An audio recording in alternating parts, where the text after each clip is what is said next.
All right, and a pleasant good morning to you coming from Tony'sPicks.com, and welcome to Night Moves here for Sunday, January 25th. Get ready for Championship Sunday here on Sunday with our two big NFL games, including the New England Patriots and the Denver Broncos, as well as uh, Seattle Seahawks and the Los Angeles Rams. Thank you for coming in and checking in with me. We'll preview a few other games along the way as well, including NBA, NHL, and I think we can find 3 basketball games out of the 6 in college basketball tomorrow to preview. But thank you for coming by and stopping by, and we'll recap a little bit of the action from Saturday, a wild Saturday night. And man, it was an exciting interim lightweight championship bout between Justin Gaethje and not ready for prime time Paddy Pimblett. Maybe rushed to the scene here a little bit to get this title shot with Topuria sidelined, and he got matched up here with the veteran and Gaethje. And man, Justin Gaethje, the former interim champ, two-time interim champ, put it down on Paddy there in the ring, in the octagon on Saturday night, as Gaethje got the win by unanimous decision there on the cards to take that one. And then another good one there earlier with O'Malley and Song Yadong, a close one for sure there, as that one ended up going to O'Malley. But man, what a close one that was. And O'Malley gets the win there over Song Yadong. That one was close on the card, certainly closer than the $2 price tag there in that one. But O'Malley gets the win. And yeah, he did say looking for that title shot against Peter Yan later this year. So good night over there with the UFC. Let's go over to Tony'sPicks.com and see how we did over there on Saturday night. I'll take a look at my picks over there. Let's bring it up here and take a look at the results with me. I think I had one of my plays was canceled in there. I just went with all UFC. I went with 4 plays in the UFC on Saturday, but we had that Hernandez and Johnson fight on our card last night, but that one got canceled there with the injury there. It looked like it might be canceled going in, but was on there the whole time. However, eventually the word kind of leaked out there and it ended up being canceled. So we did go 2-1 though with our picks. Let's take a look over there with I had the over there with Gaethje and Pim. Whoa, it says I lost. Okay, well, hey, can't win them all. Did have the over there at 2.5, but the system gave me a loss there. That's okay. We'll fix that up real good. We did have the over as our premium pick here in the fight between Gaethje and Pimblett. Also, I had the over there, you see, with Arnold and Silva there. And man, I had Bukauskas over Krylov in the other pick that I had there. Bukauskas a favorite, but I didn't really have it. Krylov was definitely the best there in that one. So 2-1 yesterday with Tony's picks. We'll fix that up though. I think I went 2-1. I watched that whole fight, and I think it went all 5 rounds, 5 good rounds there. Certainly with Gaethje and Pimblett. Pimblett have to repack and retool and rethink what he can do right now with his career there. After the loss to Gaethje there. He looked good against some other guys, but who were they really when you think about it? Guys like Michael Chandler and King Green in there, Tony Ferguson. So it wasn't really maybe the pedigree or the past performances that you want from a fighter, as Pimblett was just overmatched there by Gaethje. So, all right, that's okay. We'll fix that up. Hey, head on over to Tony'sPicks.com. Use promo code TonyT at checkout. Save 15% off those premium pick packages, including mine here on Championship Sunday. We'll have some action there over at Tony's Picks. Use that promo code TonyT at checkout. Save 15% off the premium pick packages, and check out all of our handicappers. Check out the handicapper leaderboards and see who's hot for the action there. Hey, welcome back to Bo Dunn. It's great to have Bo here back on the site. Great capper. We paired with Bo plenty of times before, and a nice day for Bo in his return here to go 4-0. Ron Hahn 3-0 there also. Uh, Brian Bitler up there 4-0. DeAndre had a winner in his only pick on Saturday. Got to check out our man DeAndre to see what he did. He had Texas Tech just as we did here on the show yesterday. So great job, DeAndre. He picked his only winner, and man, good pick there, Texas Tech. Great job in that game. You see all the winners there over at Tony's Picks. So check out the handicappers, check out the upcoming tab. Find out the latest matchups coming up. You see Ron Crawford loaded up in some EPL there action there for tomorrow, and the other handicappers over at Tony'sPicks.com. So check us out over at Tony's Picks.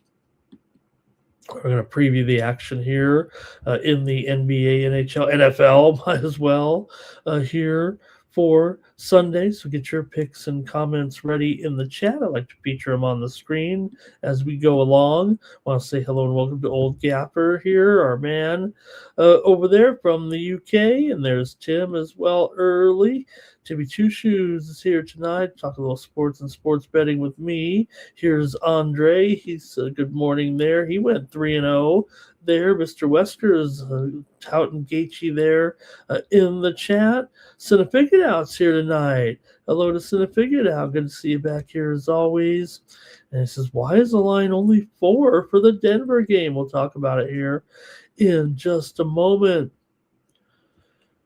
All right, we did have some other plays, other winners here with the action on Night Moves last night. Man, we had some winners here in the NBA for sure. How about it with our card last night? We had the under with the Knicks and the Sixers, a winner here on the show yesterday. We also had the Wizards against the Hornets for a winner on Night Moves. The Wizards were able to get that covered, just kind of the way we dialed it up there. Hornets did get the win, but the Wizards did get the money there in that one. Final score in that game was a 119 to 115. So they were getting a dozen easy cover there here on Night Moves. Also, we had the winner, Boston and Chicago game to go under. 114 to 111 was the final there as that last second shot by Herter gave the Bulls the win on Derrick Rose's jersey retirement night. Also, Lakers and Mavericks. Game total under, we scored there with that one. Lakers, big comeback in that one. They were down a dozen there late and came back to win. And Miami and Utah game to go over. I think Miami helped that one with 147 to 116. So how about it? A 5-1 performance by me here on Night Moves last night. We'll take that. Also, we did it in the NHL as well. So we should have a great crowd in here. If I'm your hot capper anyway. We had Buffalo there yesterday, and their win against the Islanders also brought it home with the Utah Mammoth 5-2 win over Nashville. We rocked that one. We had Columbus there last night as well. Columbus with the win 8-5. They scored 8 goals on hot Tampa Bay there yesterday. How about Carolina? Another winner for us here on the show. 4-1 over Ottawa. Canadians and Bruins game to go over. Yeah, it did go over there in the 4-3 win for Boston there yesterday. So pretty good day. Brought home some winners here in the NHL. And college basketball, man, great card yesterday. Lots of great games. How about Rick Pitino got his 900th win as a college coach with the 88-83 win over Xavier. Xavier led the game with 17 minutes left. They led by 16, but St. John's came back to win their 6th in a row. They lead the Big East with an 8-1 record right now. UConn needed a bit overtime to beat Villanova in that one. UConn keeps winning, but they are 0-6 against the spread. They're just like too many points. They win the game, they don't cover. It's pretty much automatic. Georgetown beat Providence to snap a 6-game losing streak. The Friars are struggling here a little bit all of a sudden. DePaul beat Seton Hall 67-60. So UConn in first place at 9-0. St. John's 8-1. Creighton and Villanova 6-3 in the Big East. SEC action. Missouri beat Oklahoma 80-87 as Missouri hit that three-pointer at the buzzer for the walk-off victory there in that one. Auburn over Florida 76-67 for a big upset there as Auburn won its third in a row to move to 4-3 in the SEC. Florida fell to 5-2 as they lost for the first time in 6 games. Vanderbilt snapped their 3-game skid after being 16-0. They beat Mississippi State 88-65. So Texas A&M's in front in the SEC with a 6-1 record. Arkansas, Florida, Kentucky are 5-2, a game back of the Aggies. Big 12 action. Texas Tech, of course, we just mentioned that win. Houston led actually late. It was go back and forth. Houston took the lead. Then Texas Tech was able to get it snapped. Houston's 11-game winning streak. And yeah, we had Houston here on the show last night. BYU over Utah 91-87. AJ DeBonsa, one of 3 monster games by freshmen across the country yesterday. He had 43 points in that one. BYU's won 5 in a row. TCU over Baylor 97-90. So Arizona leads the Big 12 with a 7-0 record. Texas Tech 6-1. Houston and BYU 5-1 right now. Mountain West, my San Diego State Aztecs. They hammered the Rebels 80-71. Miles Bird 23 points. He was knocking down the threes as well. Also New Mexico beat Nevada 80-73. Man, Jake Hall, you gotta see this guy if you haven't seen him for New Mexico. My man from Carlsbad High was able to have a pretty big game in New Mexico. Man, they have the old UC San Diego coach down there, Derek Owing, and they were able to beat Nevada 80-73. So San Diego State's 8-1 in conference play. Utah State, New Mexico game back at 7-2. San Diego State's only loss was controversial. They gave a Grand Canyon a phantom call and sent them to the line to win with 1 second left for their only loss of the season in conference play. Big Ten, Illinois rocked Purdue. We talked about the talented freshman around the country yesterday. Wagler of Illinois, 46 points as he hit 9 3-pointers in the game.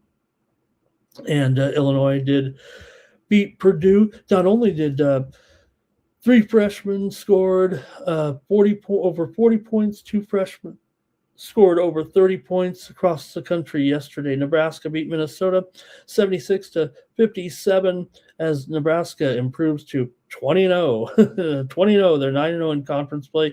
Michigan State, Illinois, all 8-1. Purdue 7-2. So, man, big day here also. ACC action, North Carolina over Virginia, 85-80. Virginia led by 16 in the first half in that one, but North Carolina was able to come back despite the struggles with rebounding in that game. Clemson over Georgia Tech, 77-63.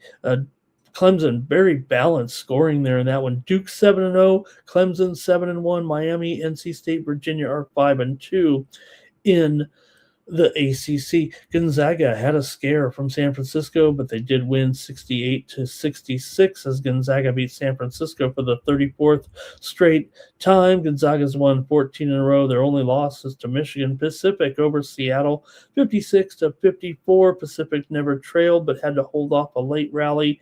And St. Mary's over Portland, 75-69. The Gales have won 10 of 11. Gonzaga's 9-0. St. Mary's and Santa Clara 8-1. Rinse and repeat in the West Coast Conference, but that'll end next year as Gonzaga moves to the Pac-12.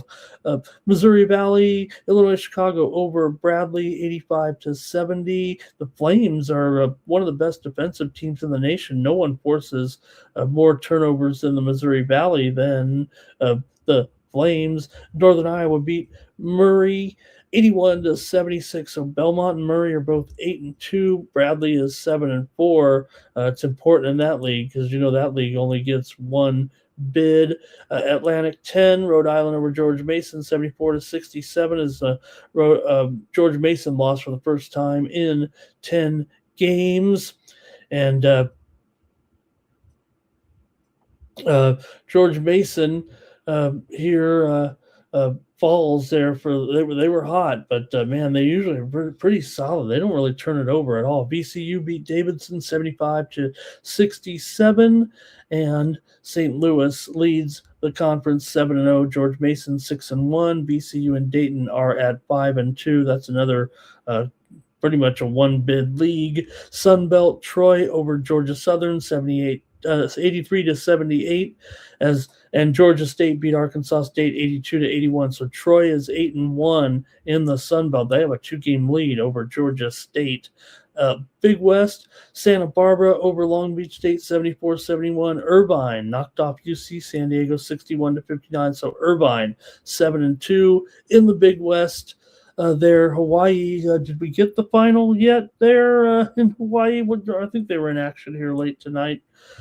Southland, Stephen F. Austin over Lamar, 88-81, and McNeese beat New Orleans, 82-63. So Stephen F. Austin's 10-1, McNeese is 9-2, and in the Horizon, Oakland beat Detroit, 95-87. Green Bay over Robert Morris, 71-67. So Wright leads 8-2, Oakland 8-3, Fort Wayne 7-3, and Horizon League, of course, just a one bid league. So it's all about that conference tournament. All right. Thanks, everybody, for joining me here. And going to be getting down to the action here right now in the NFL. But I want to thank everyone in the chat for stopping in and stopping by as we get ready to go here right now. And we have a few other names come in here late, including Abel here. Thank you, Abel. West up 420. I think that's Abel anyway. West up 420. If not, it might be taking some proprietary names in there. Thank you for Humbly Favored in there. I like that name, Humbly Favored, making the first time live here with me.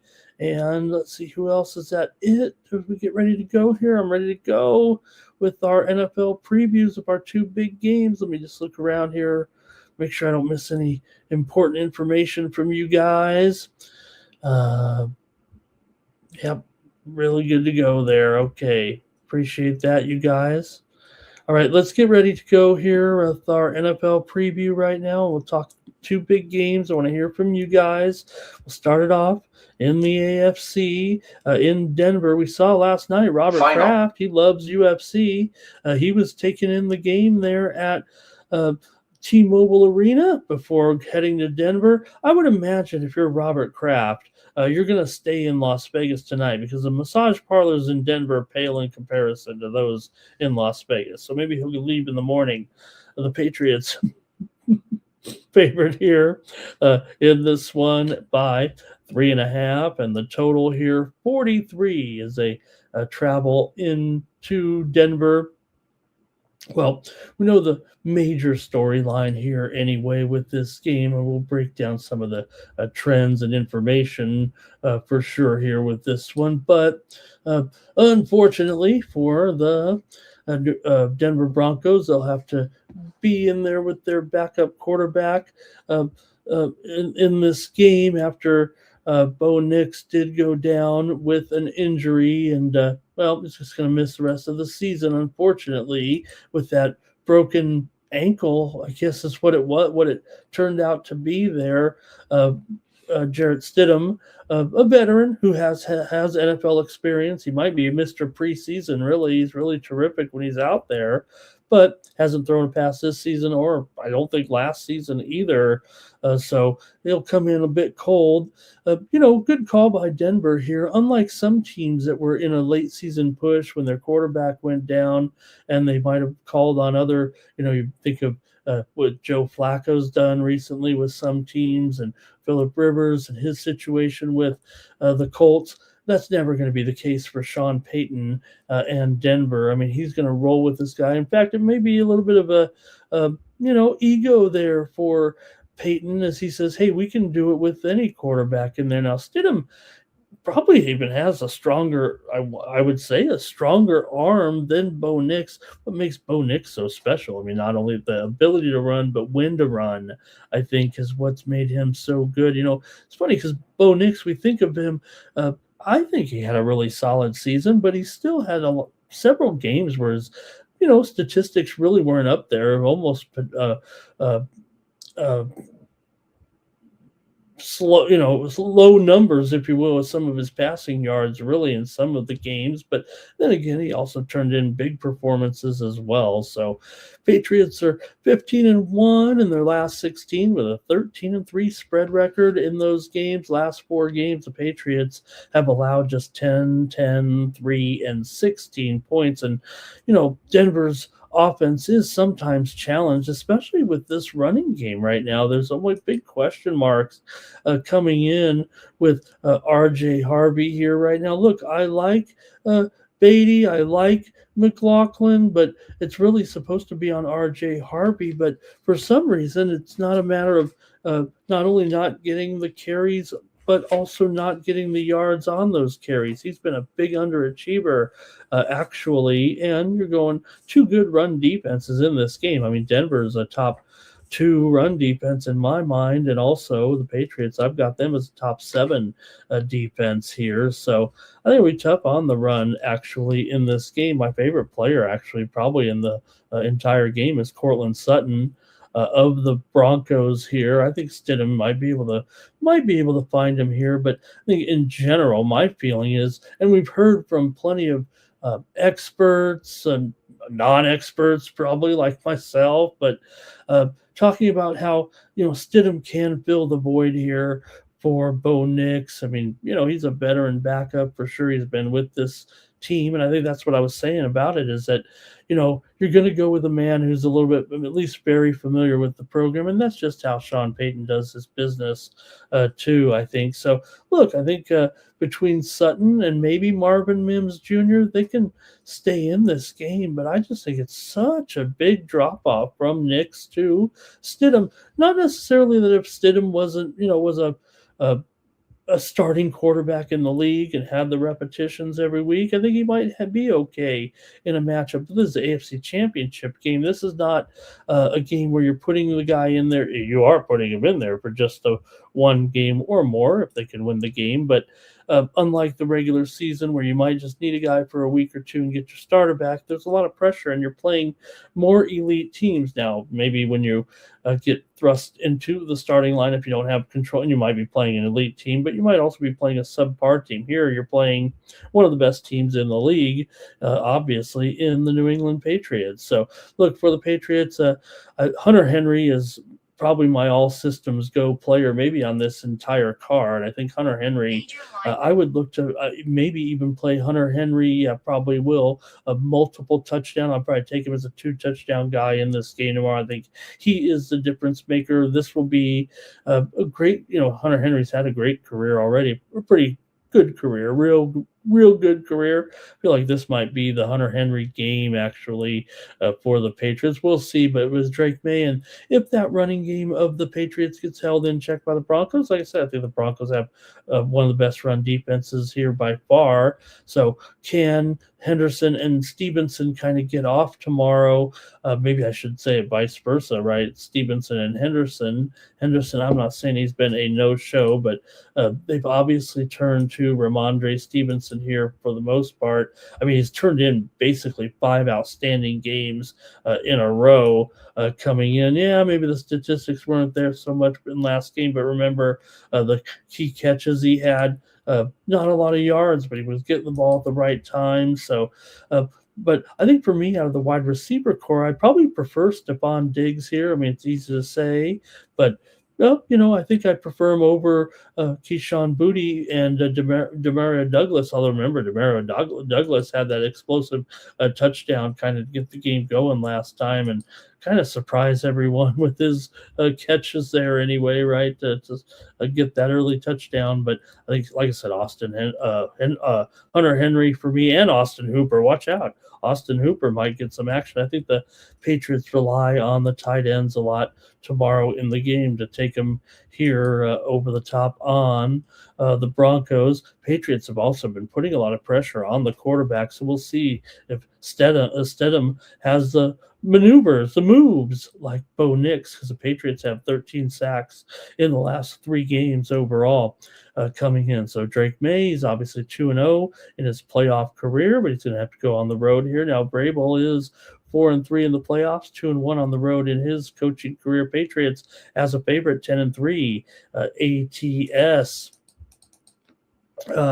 this season. So good numbers. We know what the Patriots have been bringing all season. It's been a great run. Can they get back to the bowl? Will Denver use that home field advantage to their advantage, if you will, right? Because that's kind of what they're going to need, it feels like right now, to be able to get this done here against this Patriots team without their starting quarterback in there, talking about the Denver Broncos here. So Patriots have allowed their team total to go, their opponent's team total to go over just 2 times in 17 games, which is amazing, figuring the Patriots have gone over in 10 of their last 13. So Patriots have produced a lot of offense. They produced some blowouts too. Yes, their schedule was easier. That's why they had a lot of one-sided victories. But again, they've done some things that are historically in line with teams that do reach the Super Bowl, and the Patriots are trying to get there for the 12th time. So for Stidham, he's 1-3 as an NFL starter overall. And also, he was a backup, remember, for the Patriots, actually, back in before the I think before the pandemic, or maybe during the pandemic season, but originally drafted by the Patriots. So not a revenge thing or anything for Stidham. He's got other things to worry about here. For Peyton, 10-9 as a coach in the NFL playoffs. Of course, he does have a Super Bowl victory with the Saints, famously, and Denver 4-1 against the spread as an underdog this season. Underdogs covered 8 of their last 10 in the NFL playoffs. In their losses, Denver has given up some big points, and that's been a major concern with me because, their defense really has had some games that I've called this one a historical defense in some parts of the season, but some of these games, the more the season goes along, the more they've thrown in some clunkers here, at least giving up a lot of points. So maybe they were a victim of an easy schedule as well. You get to play the Raiders twice after all. But these teams have split their last 6 meetings overall. They've also split the last 6 played between the 2 teams here in Denver. This is the first time since 2017 that a road team has been favored in the conference title game. This series has gone over in 6 of the last 8 meetings, and over the last 6 years, the favorites are 7-4-1 in the conference championship against the spread. So I can hear from you if you'd like in the chat right now. Denver and New England here. For me, it's just too tough to overcome this quarterback situation. If Stidham does it, that's going to be awesome, man. It'll be a story here. Not only that, it'll put a lot of money in his pocket because he'll get to move on from this situation. If he's so good, this is right. We're hearing this. If he's so good, why is he a backup in the NFL? And you know what? There's a little bit of that makes sense a little bit. Of course, easy to say, right? Let's see what you guys have. Jerry Jones likes New England here, and Timmy Two Shoes likes the Patriots, and he's got Davis to get an INT. And also Jerry gives with his other pick there. May's got to get rid of the ball quicker or run when it's time to run, says Timmy. And Mr. Westwood says Stidham and May have the same experience really in this position. If you think about it, right? I mean, Stidham's been around enough years. Obviously, doesn't have the game experience that May has, but Stidham's been out here in the league for many years right now. Jerry says New England by 11. Timmy says that Bronco defense is going to be. Look, this is what the Broncos, they need to yuck it up, don't they? Right now, I don't think they're looking to get in a shootout. Although, look at the total. If you look at all these numbers across the board with the props, the game total, experts, bettors, they're expecting Stidham to come out here and, in my opinion, close to match May, or maybe even outpass him here, because look, his numbers are very high. They continue to move higher. The total on this game has moved from 40.5 to 43.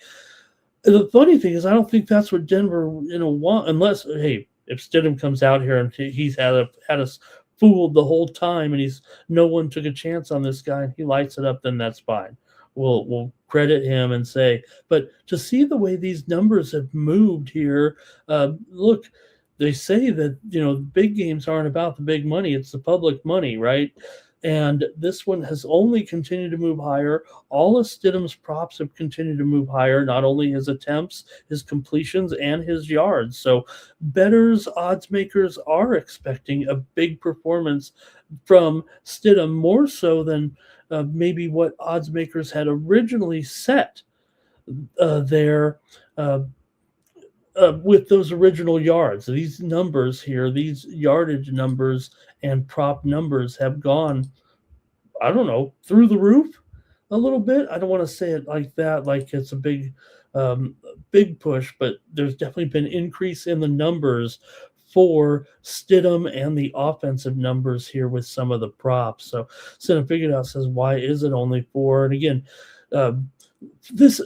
we think of it right as, why is it only? I get that, but it's only 4 because the home field advantage is huge in this round. 4 is actually a very big number, for a conference champion. I know we've seen some, historical teams that have been favored in this game by more points than this.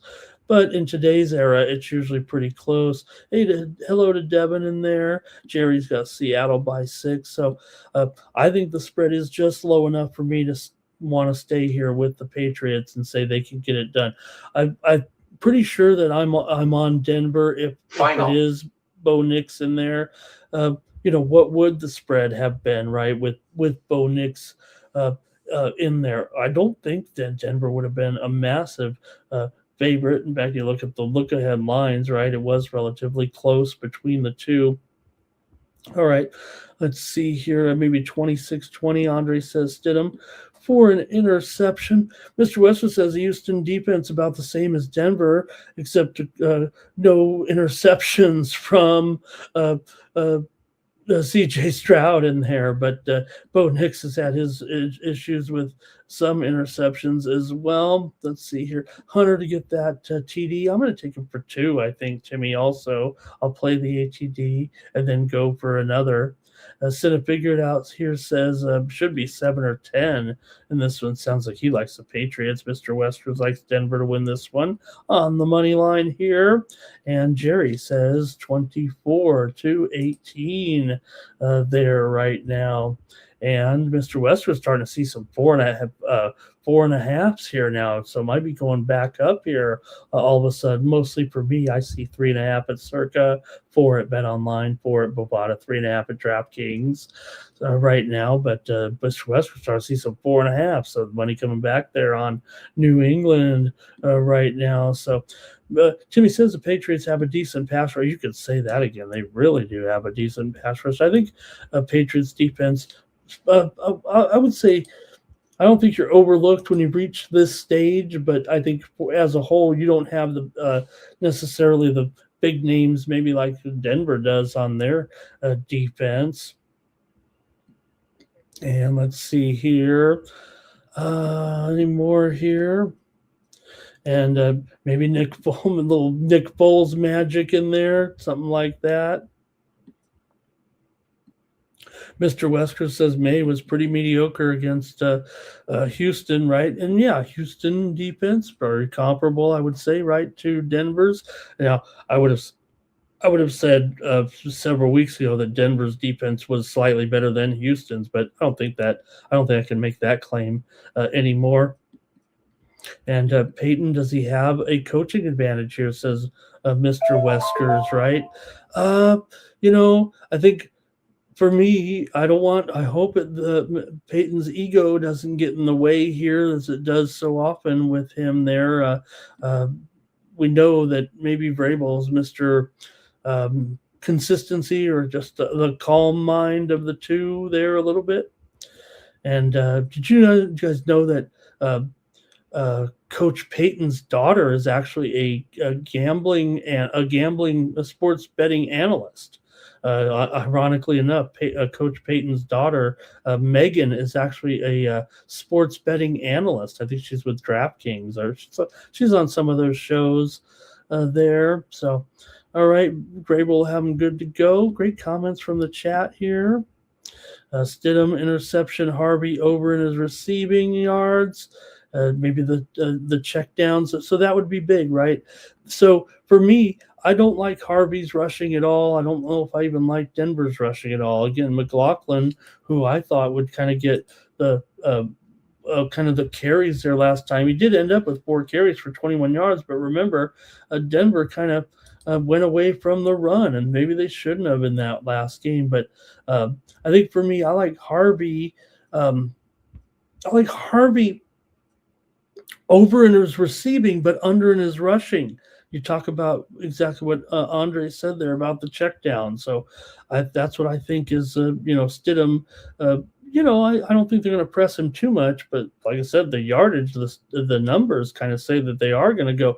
And one thing it is, if you have a strong arm like Stidham, it is easier to throw long passes than it is accurate short passes. Actually, obviously the bigger chances for a pick on some of those, but also you could just throw it as far as you can, not as far as you can, but hit your receivers with timing on deep routes.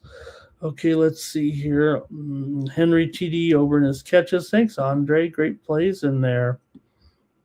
And Mr. Wesker says he just needs to not throw 5 interceptions like Stroud. I guess 4 would do it. If he only throws 4, maybe Denver is able to get that win. Andre here says May over in his passing and rushing yards. Timmy says Peyton probably wishes he had wacky Jameis Winston to back him up. Mr. West was Peyton's underrated or underestimated there. Yeah, maybe so. I think he's a good coach for sure. Mr. Westwood needs to be coach of the year this year. But let's see here. Take the Denver kicker in their field goal prop. No doubt, Andre. Look, I don't know. To me, Denver could get into a situation where they end up not, I don't want to say not kicking, but Peyton may be in certain situations where he has to go for it. So that'd be the only thing I'd question. But the statistics would say that in Denver, look, it's easy to say because of the thin air and the kicks go farther and everything like that. But statistically, it's proven that the kickers excel here in Denver, especially as long as the weather's fine. This is where if you want to kick, we know that. But all right, here, let's see. Mr. West would be 2.5 with Nick. So just goes to show you the disrespect of a guy like Stidham, right? That's a 6-point move. Bo Nix worth 6 points. I mean, is this Johnny Unitas out there? All right, Stevenson or Harvey. Hi to Denny Martez in the chat today. He's got an anytime touchdown. Kendrick Molo. Hi, Kendrick. Nice to see you. Watching on his cell phone here. And let's see here. Timmy Two Shoes. Over 4.5 field goals. I bet it's a decent price, Timmy. I think it sounds pretty good because, like I said, I think it's got to be for Denver. I think a muck it up is better here, right? I think Denver 19-17 is kind of like the direction that they need it to be, I think. Uh, like I said, although the numbers would indicate that yes, higher scores are more anticipated right now. Mr. West says, "Who do I have as coach of the year here? Uh, Vrabel or McDonald? No, we have McDonald too, right? I think Vrabel might be the preferred guy for me. I don't know." Andre says he thinks points will be at a premium in this game. That may indeed be the case. I mean, the total obviously here now at 43. Like I said, this opened 40 and a half. And, that was that was knowing that Stidham was going to be in the game. But what's happened here is that people have just shown a certain level of confidence here in Stidham this week, like the Broncos should not miss a beat. So, hey, if it happens, terrific. I'm going to take the New England Patriots here, -3.5. I think it is a big difference, actually, going from Knicks to Stidham here. Look, if it was a regular season game, we might be less inclined to not want to take a backup quarterback just because the nature of it's not as big of a deal here. But I think when you have everything magnified like the championship game, that's what's going to put me on the Patriots here in this one. I think you guys there, we got Andre, Denver, and the points. I think we got all the comments in from you guys. It'll take one or two more here if you want, and enjoy the AFC championship game. Cold conditions, but not horrible here. Just 22 degrees. That's all there. Expected precipitation near the end of the game possible. It might be over by the time the snow flurries or the move in here, but there is a possibility near the end of the game for some snow. But for the most of the game, it's just cloudy conditions, but 22 degrees. Yeah, Denver's a little bit north of that big cold front, but it's Denver. It's cold. So, all right. Thanks, you guys. Great job with that one. And now let's move on to our next game here as we go out to the Pacific Northwest, where it's only going to be 43 degrees there. Perfect football weather. Come on. The Rams taking on the Seahawks here in Seattle. And do have the Seahawks here favored by 45.5 here in this one. And hey, wow, only 2. Why is it only 2? I mean, come on, these Seahawks have been awesome here of late. Now the Rams do have the X factor, and I think that man is Stafford and maybe Puka Nacua. I was talking earlier tonight with some friends and said, man, Puka Nacua really could have a monster game here. Look, they've got some other weapons on the Rams, but it just feels like as the pressure is ramped up, man, they're really relying on Nacua. If anything, I do like the matchup for Nacua. I also call it neutral. The numbers are through the roof, but Nacua, they just might keep going to him. It feels like in this game, especially if the Rams are trailing it all. But also Devontae Adams, in the moment, who you're going to trust in a championship game like this. Could be some Devontae out there. Also, Tyler Higbee, Cody Parkinson. I don't mind the tight ends here. It's just a matter of can Stafford stay upright? Is he going to get pressured enough to be able to get the ball in a timely fashion to those guys? Or is he going to have to rely on shorter routes, getting the ball and hopefully getting those guys in space a little bit and maybe getting some yak as well, because there's no doubt the Seahawks are bringing the heat. They do have that no-name defense. I think out of all the teams right now, their defense is the one, you don't know many of these guys' names, but they've been pretty strong here, obviously, this season. So, look, a lot of people said, why did the Rams abandon the running game last week? Now, I wouldn't be surprised if they did abandon it this week against this Seattle defense, a top 3 run defense. But for them to totally get away and make things so difficult on themselves last week when they were definitely running well. I mean, Kyron Williams had a great game. 21 carries for 87 yards, but they started to kind of go away from the run there a little bit. But uh, tough matchup for Kyron Williams and Blake Corum. Everybody was saying, why isn't this guy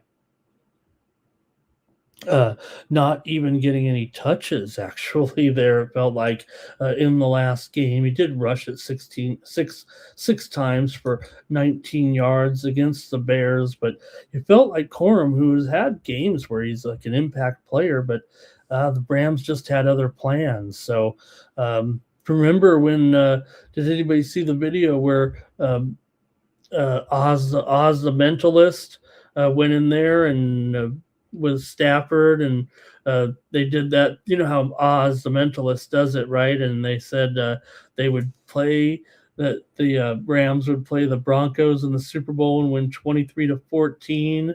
And when they asked Stafford who he'd throw the ball to, he was going to throw it to Williams and then to Smith, and their numbers were 24 and 13. And you know how Oz the mentalist blows your mind.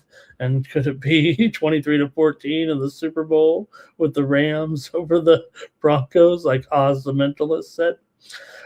For the Seahawks here, not much talk really about the fact that the Rams here, will have to stop the run game. And look, they don't have a great run defense, but when you have Kenneth Walker there running the ball, that should be pretty good. But not much has been talked about Zach Charbonnet here in the run-up in his injury. I mean, he's out for the season with a torn ACL last game, and really the Seahawks run game has been a 1-2 punch with Walker and Charbonnet. Yeah, I mean, I think of Walker as your top guy, but Charbonnet's been a great balance for a two-back set. Now, the secret play here for a lot of people is George Holani, who has not been active for the last 7 games. He really hasn't done too much overall. He did score a touchdown against Arizona earlier this season, but he's been sidelined with a hamstring injury, so he hasn't played at all. But there is some feeling that Holani here could be healthy enough to fulfill that backup role, maybe even be a touchdown vulture here in this game if they get close enough and go to him, because he's that kind of running back. So watch for George Holani in the game. Like I said, it's not a terrible matchup for the Rams and their for the Seahawks and their running game. Now, for me, JSN is set probably for a big game, I would think, against the Rams. I think they're going to have a problem containing JSN here in this game. But when you've got Stafford, man, and Puka, it just feels like the Rams are still going to be live in this game. But it has been a magical season for Seattle, and maybe they can just get over the hump here, minus the 2 points in this one. But I'm going to take the over as my play, actually, here on Night Moves. I think that the Rams just keep it coming here. We've seen the Rams struggle a little bit defensively. Yes, Seattle's got a great defense, but I think when you have Puka, I think when you have Devontae, yes, they have a great run defense, does Seattle, but these backs here are still pretty good, talking about especially Kyron Williams here. So I'm going to take over 45.5. Prime time overs in the NFC title game. I'm sorry, in the afternoon title game are on a big run, actually. I think it's 16-4 in the last 20 years, the 6:30 p.m. game. So, I don't know if there's any rhyme or reason to that. Maybe it's just been the matchups themselves. But NFC title teams entering on a 7-game winning streak have lost 6 straight times right in the NFC title game. That's NFC title teams entering on a 7-game winning streak, teams in the NFC Championship. Those that have won 7 or more games in a row coming in have lost 6 straight times. So I don't want to jinx the Seahawks there, but Also, I would look down to Barner here. Pretty good matchup for him. I don't know if I'm totally in love with it here. Really, if I'm going to go one guy, it's JSN in prop land. But let me hear. Let me go to the chat. Let me see what you guys have here in this one. Rams have scored 34 more points in 5 of their last 7 games. They're 9-5 ATS in the last 14. McVay 10-5 in the playoffs. Stafford 7-2 in the playoffs. The Rams won their last 2 games, of course, to get here, but only by 3 points in each of those games. Rams an underdog for just the 3rd time this season. They are 1-1 ATS. Rams have gone over in 7 of their last 8. They've gone over in their team total in 13 of their 18 games this season. For Seattle, they've won 8 straight, 5-3 ATS in those games. Seahawks always that reputation for the great fans there. The 12s in Seattle, they've won 11 of their last 12 home playoff games, but you got Darnold here 1-1 now in the playoffs, and McDonald now just 1-0. Even the close game, even the losses, Seattle was close every time. I don't think they got blown out at all. They didn't lose by any more than 4 points in those 3 losses. The teams did split a couple of close games. Rams won 21-19 at SoFi, and Seattle won. Remember that incredible game, that memorable game with that crazy finish, 38-37. Seattle got that home win in that incredible game. Teams have split their last 8 meetings when playing in Seattle. Under has come in actually in 8 of the last 11 meetings.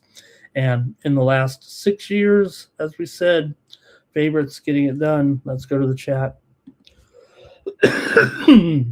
Pardon me. In this one, we want to hear from you.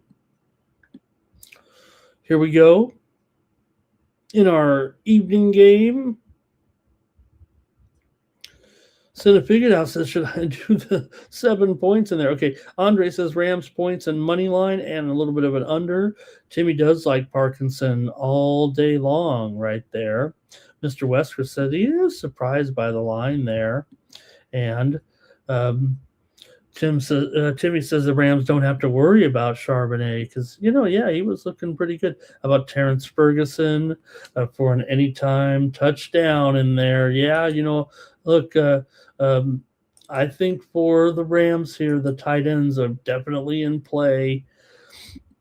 All right, JSN to go bonkers. I agree, Timmy. I think this is it for JSN. I think we already know he's had a great season, right? But could he really arrive on the scene here with a big game, with a big breakout game? I won't say breakout. His numbers are incredible, but just feels like this is the one for JSN. Andre says Puka over in his yards and catches. Adams under his catches. Cup over for Seattle. Williams over receptions, receiving yards. Parkinson over.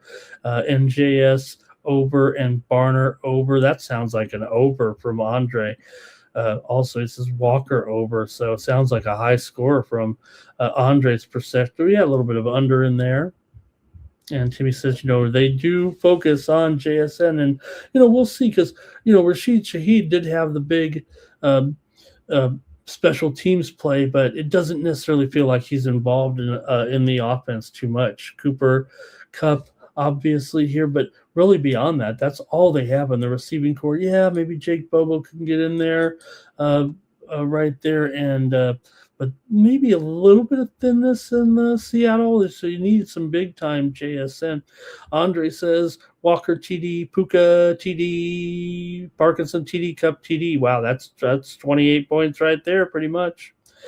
I want to say hello to Hector Numba. He's got Broncos money line. He's got Seattle money line. He's got Broncos Seattle Super Bowl. All right. Timmy says he likes this one. A huge score there. Andre says both games to go under in the first half. Then it'll open up. And there's Hector. All right. Let's see what else here.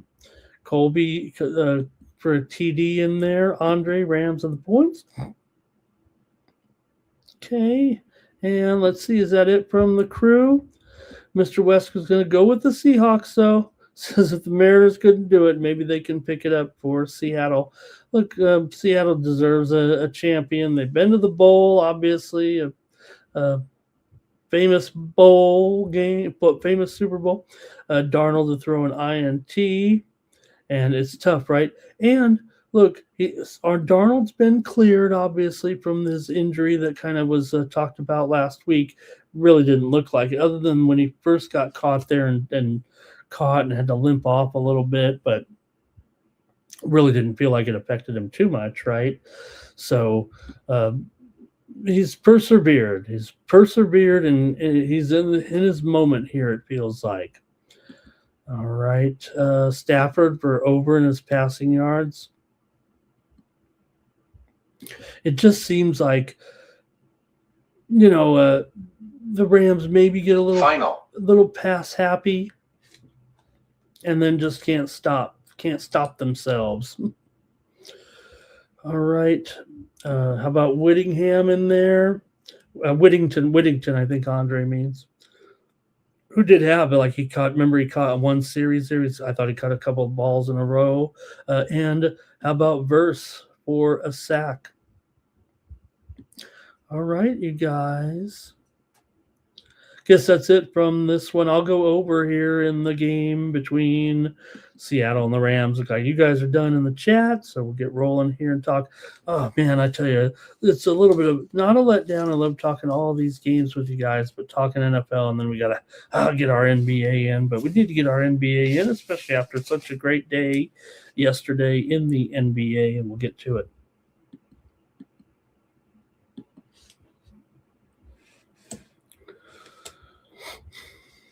Kings and Pistons here on Sunday. NBA action at 9:10 Eastern, 3:10 Eastern, and 12:10 Pacific. Let's just put our NBA game right up against the NFL Conference Championships. That's what we'll do with the Pistons here. Favored, yeah, but good thing the Lions aren't playing, right? The Pistons are the team now. Well, the Red Wings too, but. For Detroit here in this one, you got Detroit right now cooking 32-11 here coming in. They are coming in here off of a loss last time out to Houston the other night, 111-104. That snapped their winning streak. For Sacramento, meanwhile, they've lost 4 in a row here again, and it's not looking too good, if you know what I mean. For the Kings, man, just keeps going downhill right now for Sacramento. Consecutive losses here to Portland, Miami, Toronto, and Cleveland. But they did cover there against the Cavs the other day in a 123-118 loss. We had the Kings actually in that game. Kings, meanwhile, do come in here having gone 4-2 in their last 6 games against Detroit, but they have lost 8 straight on the road. Detroit's won 4 of their last 5. They're 2-4 against the spread in their last 6 games overall. Detroit has gone under in 10 straight games right now. Sacramento has gone over in 4 of their last 5. But you got to respect what Detroit is doing here. 9-14 to the under at home, 14-21 to the under as a favorite.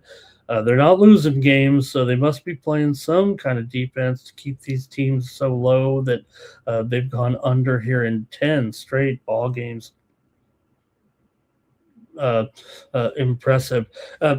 Sacramento, they've actually gone over here in 4 of their last 5 and 6 of their last 10. They're 11-10 to the over on the road, but they're also 19-23 to the under as an underdog. So look, I think Pistons kind of rock here and keep Detroit down. Whether or not they get the money, we'll see. They're only 16-19 ATS as a favorite. We know that Sacramento's been a terrible spread team as well, but they have started to pick it up here of late, covering in 6 of their last 10 games, although just 1 of their last 4. So give me the under, though, here in this one with the Kings and the Pistons on Sunday.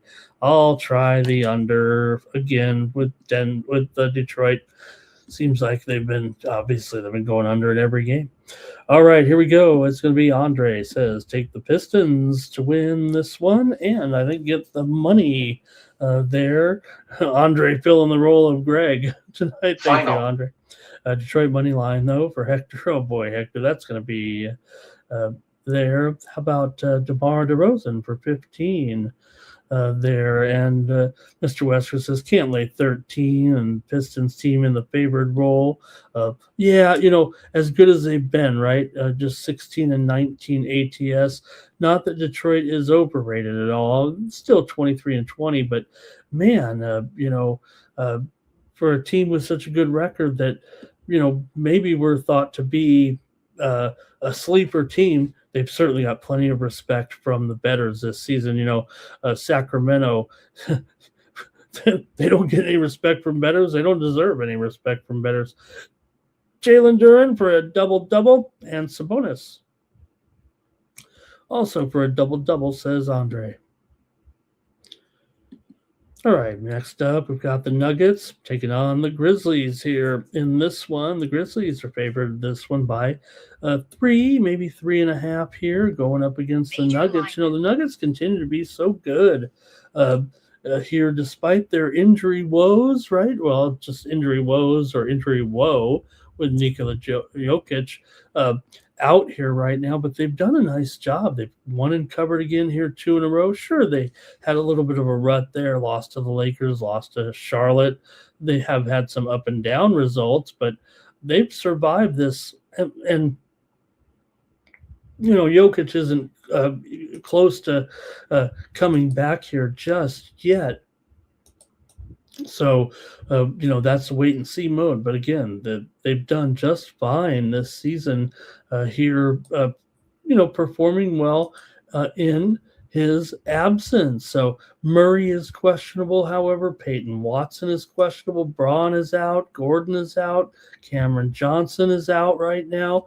Valanciunas is probable, but Grizzlies, Aldama, he's out. Ja Morant's out of this game as well. He's got an elbow problem. He's out indefinitely here. So a lot of missing pieces here in this one, and maybe, just maybe not the easiest matchup here for even Denver here in this one against Memphis. Everybody says, hey, let's take Memphis when Morant is out of the lineup. Maybe they'll be a little bit better in those games.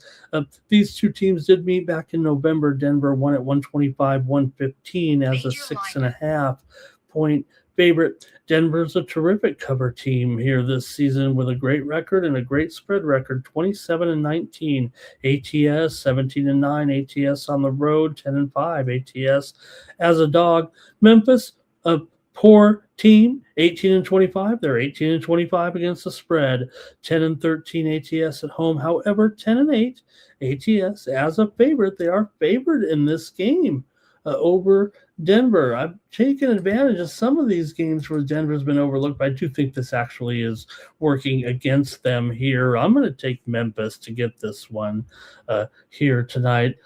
Look, Denver here, maybe a little bit tough on their third game of the road trip. They did beat Milwaukee 102-100 last time out. They were getting 8.5 in that one. They also won at Washington by 10 as a 6.5 point favorite. I'm going with Memphis though here tonight. And hey, I've been a big backer of Denver during this injury span and been rewarded a little bit with some covers, but I'm going to try Memphis in this one to snap the 2-game losing streak right now. Okay, here we go. Let's see what we have in this game just right now. Let me scroll back here. Andre here says Nuggets on the money line. Hector says Denver on the money line. Mr. Wester's Grizz on the money line. Cal Dog on the Nuggets. And let's see here. Might be it. Andre says Joker's coming back soon. And Timmy's on the Nuggets here. I'm going to take the Memphis Grizzlies, however.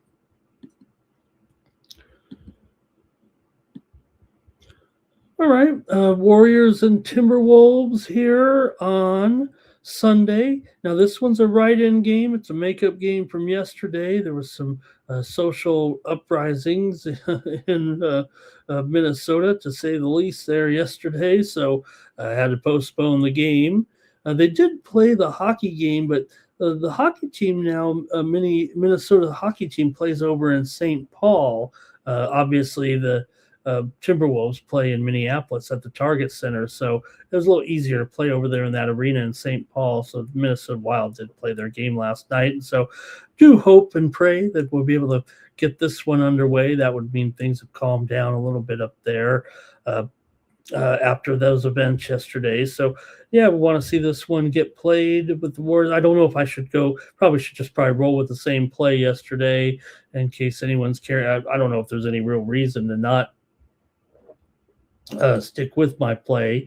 I was on the under on yesterday's show between these two, and I'd probably just do the same thing again. I don't know. We want a little breakdown of the game here. Maybe we went over the kind of the trends and everything yesterday with the matchup between the two, but we could sneak a peek at it again here. Minnesota's gone under in 10 of their last 12 at home. They're just 2-5 against the spread in their last 7, but they have covered 4 of the last 5 meetings between these two teams. Talking about the Minnesota Timberwolves, Golden State still covered 6 of their last 9. They've gone over though in 5 straight coming in, but I think at home here I was preferring, especially at 235. Is that the same line as yesterday? Pretty much pick them and two. I mean, no, I'm not pick them, but oh no, it is 7 and 235. Oh yeah, let me get into this one actually a little bit. There is some news here to report. Stephen Curry is questionable actually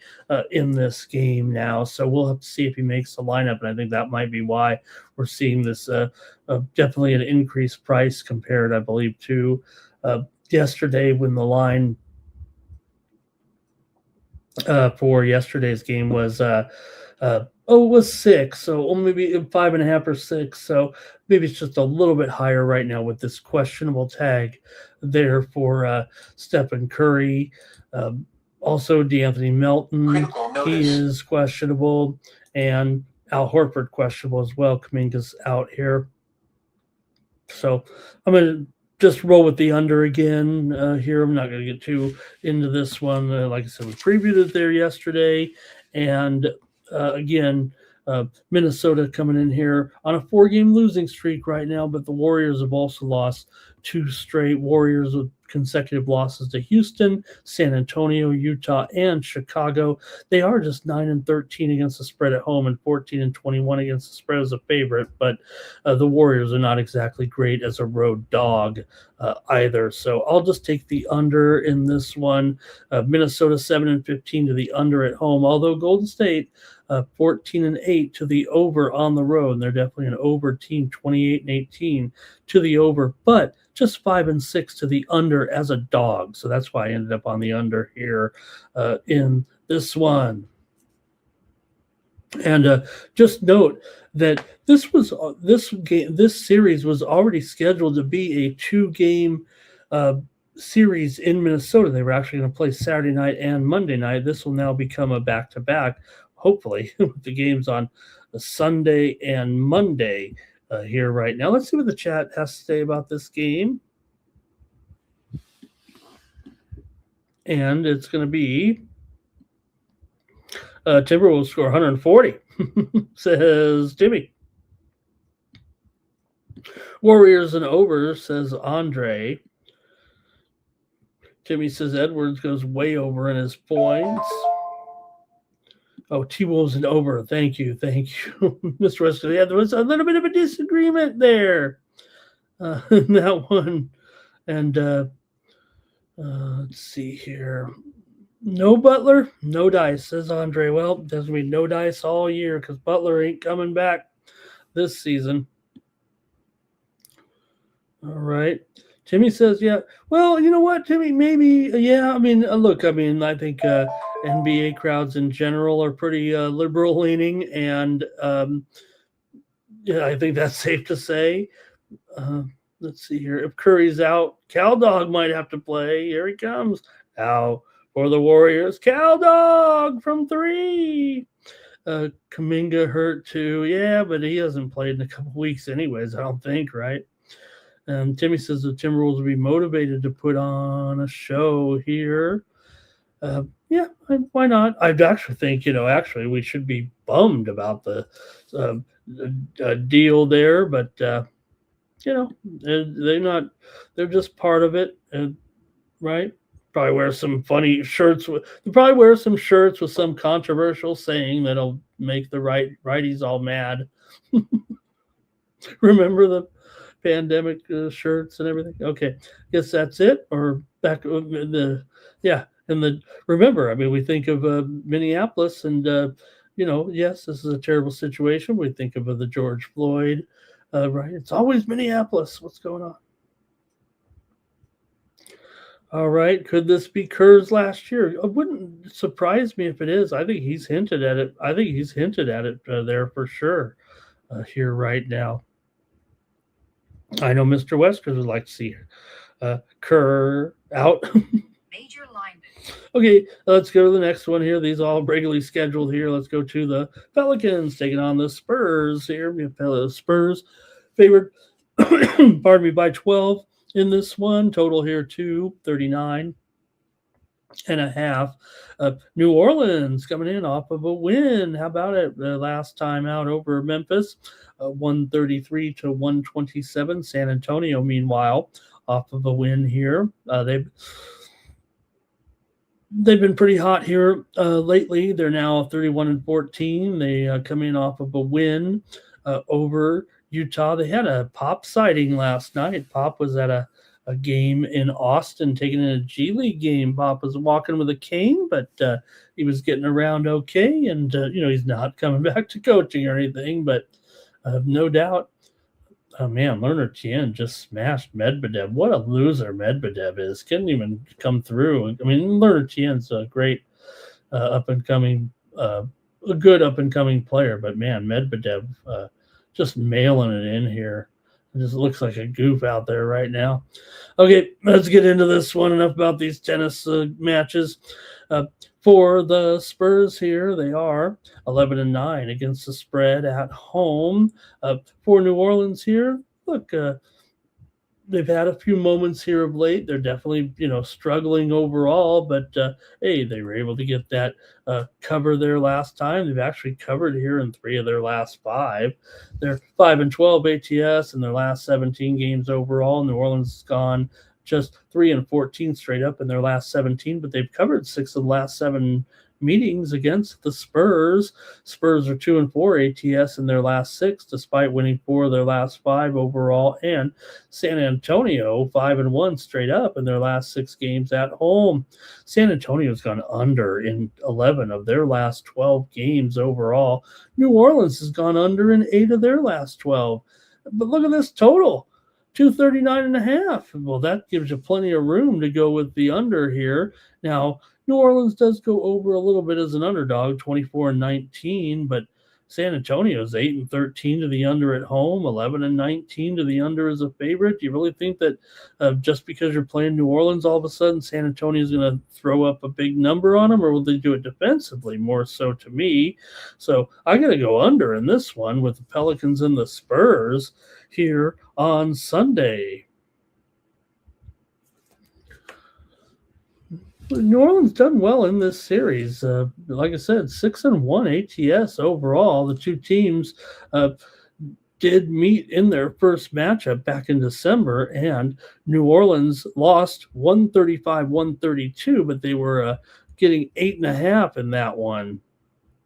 So Spurs have won 4 straight overall. The teams also played back in November, and San Antonio won at home, 126-19. They didn't cover in that one either. So the Pelicans actually got the money in both of them. Maybe they'll get the money again here. Okay, the Cal Dog was a 3-point specialist, a rifleman. Okay, let's see here. Andre says 124-110. Fox for his 3s. Good morning to Jermaine in the chat. Okay, Mavericks and the Bucks. Man, think about it. Mavericks have to go from blowing that lead against the Lakers in the fourth quarter. They flat out blew it.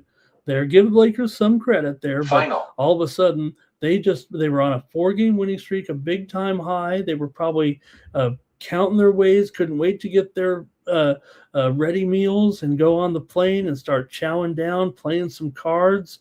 But they thought too soon, lost that game, ended their winning streak, and now they got to go to Milwaukee right now. Right after that game, hit the plane. Does feel a little bit tough here. This feels like a real tough back-to-back for Dallas here after choking that lead against the Lakers last night in the loss. 116 to 110. They were getting 4 points. No reason they should have failed that game. I sound like a bitter gambler right there that was taking Dallas yesterday, but nonetheless, for the Mavericks here, they'll have to turn around against a Milwaukee team that, definitely having problems. Looks like Giannis is going to miss here. It looks like he might miss some time. They're on a 2-game losing streak. They've been losing left and right here right now. The Milwaukee Bucks have lost and failed in 5 of their last 6 games. Dallas still, despite that, they're 4-1 straight up in ATS in their last 4 games. They're just 1-4 ATS so against Milwaukee in the last 5 meetings between the two. They have played their first meeting already, and it was 118 to 114. Milwaukee won and covered at Dallas here, but still Milwaukee just 7-13 against against the spread at home, 8-13 against the spread at home. However, Dallas 7-13 against the spread on the road. They're definitely a better home team, if you will.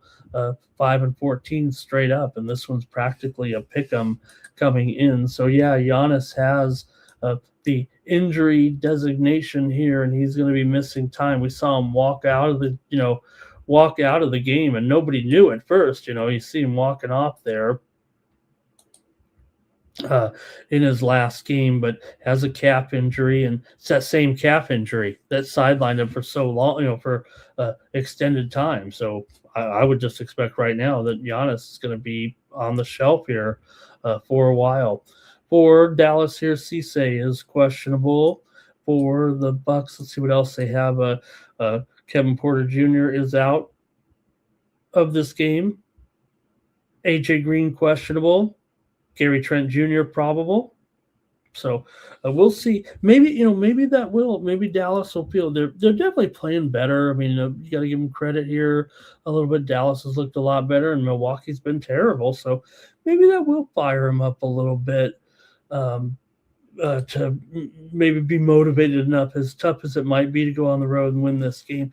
Dallas has gone under in 8 of their last 12. Milwaukee's gone under in 5 of their last 7, although 4 of the last 5 meetings between these two teams have gone under here. So let's see what you guys have in the chat in this one with Milwaukee hosting the Dallas Mavericks here on Sunday at 7:10 Eastern, 4:10 Pacific. Let's go to the chat here.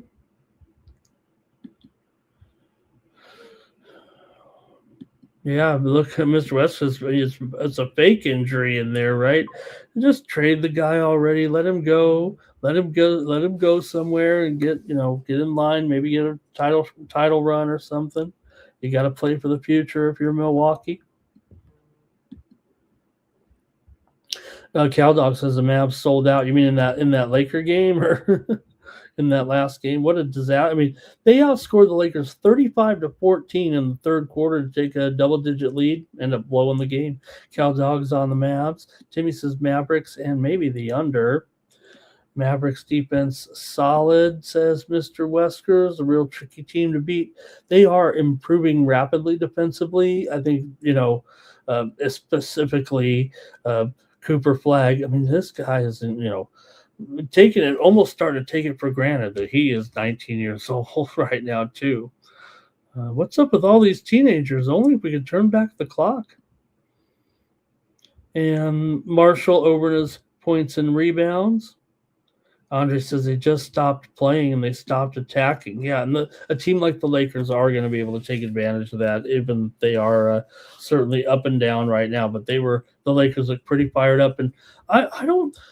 I was kind of believing that what kind of the experts or what do they call I don't know, the talking heads, mostly like the beat writers or the insiders, I think, talking about the Lakers. And I don't want people to misconstrue the stories that they're reading about the Lakers and their internal problem. There are some problems there, but those problems have been there. They're just more so coming to light. And whenever we seem to be putting the Lakers in this category of dysfunctionality, that's when they come through. So I don't know. I kind of want to think that there's more much ado about nothing with the Lakers, especially with their decent standing. And we should. What am I doing talking about the Lakers here right now in this Dallas and Milwaukee game? Let me make my call here in this one. It looks like you guys. Let's see, Christy here over for Andre. There's Portis in there. Let's see, Portis over 2 threes at home. All right, I'm gonna take the under in this one with Dallas and Mo. I've got a lot of unders here. Wow. All right, next up, Raptors and Thunder here. Action for Sunday with the Thunder here. Big favorite. Wow, 12-point favorite in this one. Total 225.5. It may have just ticked up here in the last couple of minutes by half a point. Thunder here off of a loss right now. Look, the Thunder have lost enough games that we've just stopped talking about any kind of record-setting thing, that's for sure. But still, they're just a mediocre. They're just a 50-50 proposition. Like I said, I can't really pinpoint whether or not they cover at home, cover as favorites at home, cover as favorites on the road. I really can't figure them out too much here as far as when they're going to cover and how they're going to cover. But they are favored by 12 here over a Raptors team that's pretty good at covering. Raptors are 14-10 against the spread on the road, 12-8 against the spread as an underdog. They've won 3 straight games over Golden State, Sacramento, and Portland on the West Coast swing. Started the trip of the loss to the Lakers, but pretty good roll here right now for Toronto and going in and take on an OKC team that they have not yet played so far this season. OKC lost to Indiana last time out. Remember, we were saying, hey, is Indiana get up for this one? And they did. They did, as OKC was kind of asleep at the wheel in that game. So Jalen Williams, the Thunder have had some injuries here too, and they've kind of been able to mask them before, but they're starting to catch up to them because you got guard Jalen Williams. He's out of this one. AJ Mitchell's out. Caruso's out. Hartenstein is out. Wiggins is questionable. So those are pieces missing. That's actually a little bit improved on their injury report, I think, over the last game. For the Raptors here, quickly questionable. Walter questionable. Murray Boyle's questionable here in this one. And that total 225. Toronto is definitely an under team here, 9-15 to the under on the road. That's really, to me, maybe the biggest thing here. Can I take another under here on this night moves? Toronto here has won and covered 10 of their last 15 games overall. Toronto just 1-5 straight up in their last 6 against the Thunder. Toronto's gone 5-1 ATS in their last 5 on the road here right now as part of that good cover string. Oklahoma City 7-2 straight up in their last 9 and 4-2 against the spread in their last 6 games overall. Oklahoma City's gone over in 4 of their last 5, and the series has gone over in 6 of their last 8 games. So we keep making Oklahoma City try to cover these spreads, and you're going up against a team like Toronto playing very, very well, it feels like right now. I think I'm going to have to take the Toronto Raptors. I think we're starting to see not flaws in the Thunder, but come on, you can't really keep going out there and rocking every team by 15 points every night, especially maybe a hard trying team like Toronto.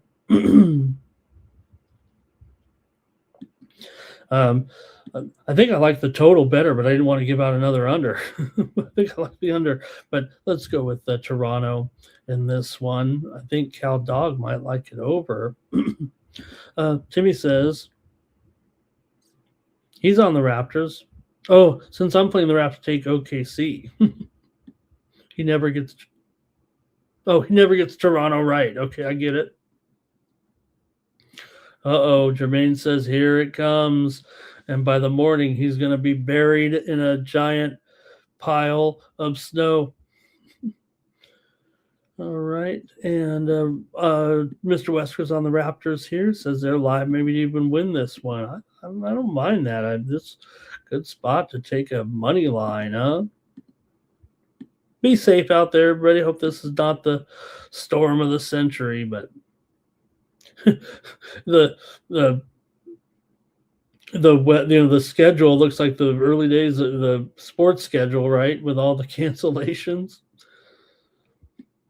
It made more. Now, I had someone who looks at every college basketball game, try to look at them all, and it made it more confusing for me with all the cancellation games in there. I think I even missed some games today, like who was going to win anyway.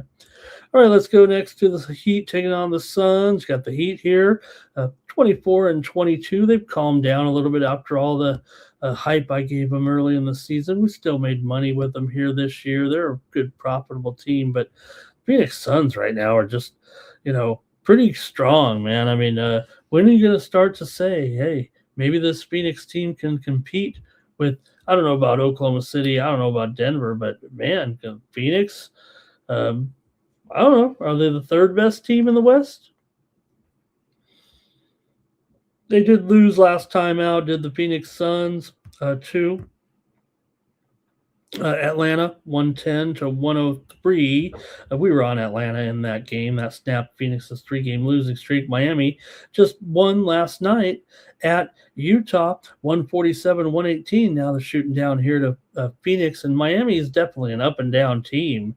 For sure right now. So, look, this number is light, man. I mean, why is it only 3.5 is what I might say here with this one.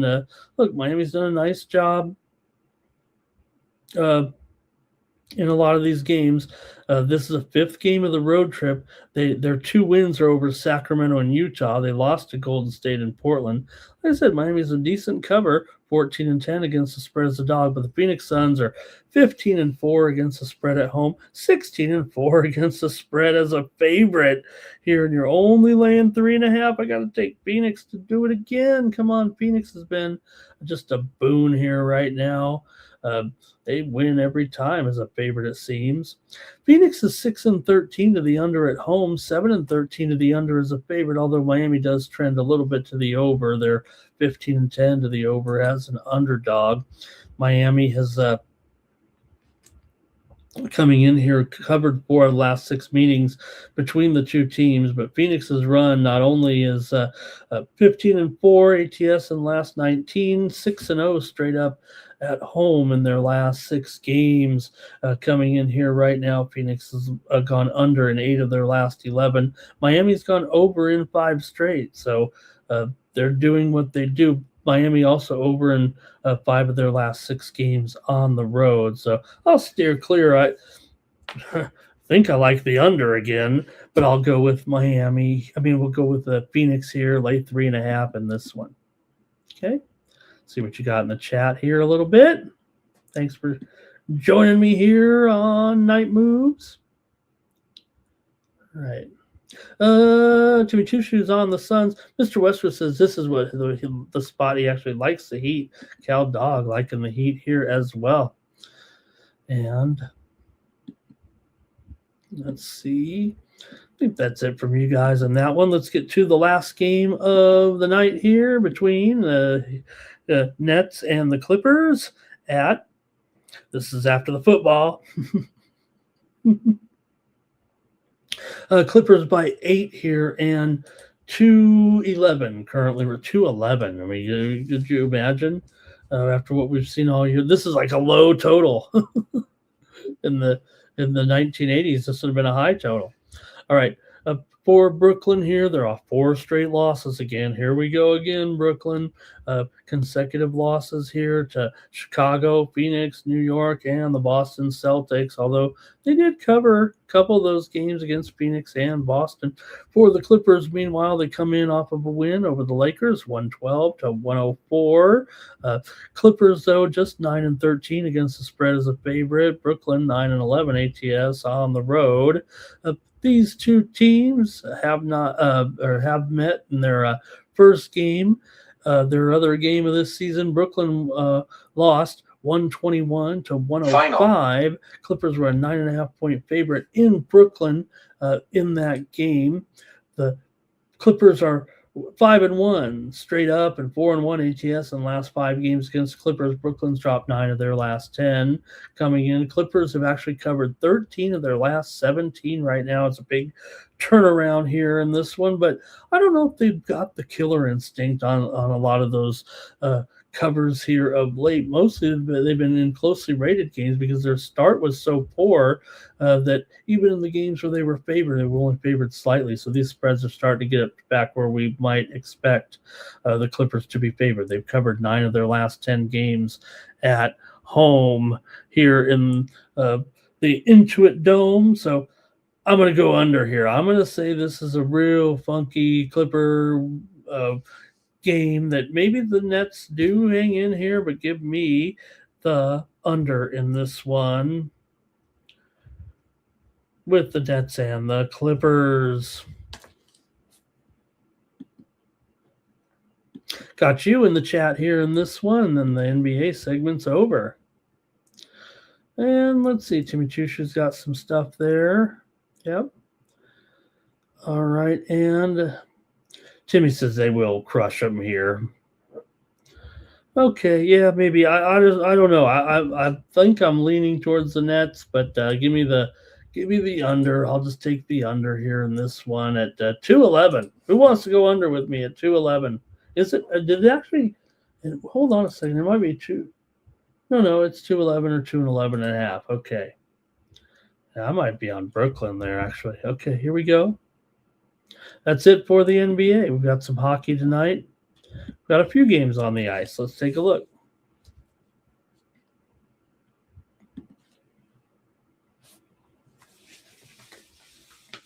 Okay, the Avalanche here are on the road, taking on the Leafs.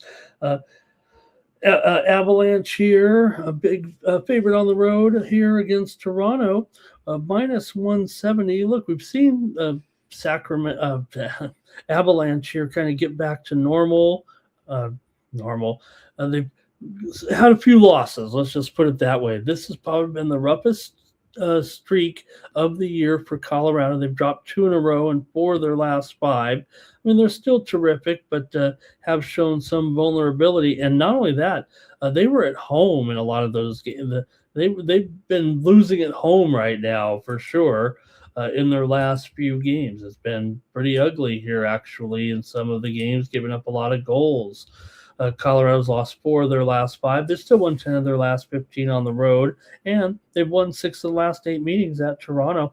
Toronto's dropped 5 of their last 6, but have won 7 of their last 10 at home. They're on a 3-game losing streak as well right now with losses to Minnesota, Detroit, and Vegas right here at home. They're losing these games, so these two teams can't get out of their own way. Toronto's gone over in 6 of their last 7. Colorado's gone over in 4 of their last 5. And 4 of the last 5 meetings between these two teams have gone over. Toronto's definitely an over team, 17-12 to the over at home. Colorado's been mostly an under, but not of late. They've been giving up goals. So, look, it is 6.5 flat here, but maybe I'm going to go over. We saw just how many of those games the other last night got up there in some pretty high scores. So, look, I think Colorado can finally break out of this, but I'm not going to go for $1.70, and I'm not going to lay the puck line. Give me the over here with Colorado and Toronto here on Sunday night. All right, Leafs on the puck line, says Andre. Timmy says he likes under Sunday. Under Sunday. I think he's doing you too there. Cal Dog likes the Maple Leafs. Next up, the Devils are on the road here, taking on the Kraken. And the Devils come in here with a 3-game winning streak right now. Consecutive wins for New Jersey. Man, they are playing well. 27, 22, and 2. Good record here. Wins over Calgary, Edmonton, and Vancouver here. Swept the 3 Northwest Canadian teams, and now they're dipping down to Seattle for this one. Seattle just 19 and 25 as an underdog here. These two teams, hardcore unders, I think, right? They're combined 41 and 60 to the under this season. Seattle 7 and 18 to the under at home. New Jersey's 11 and 18 to the under on the road.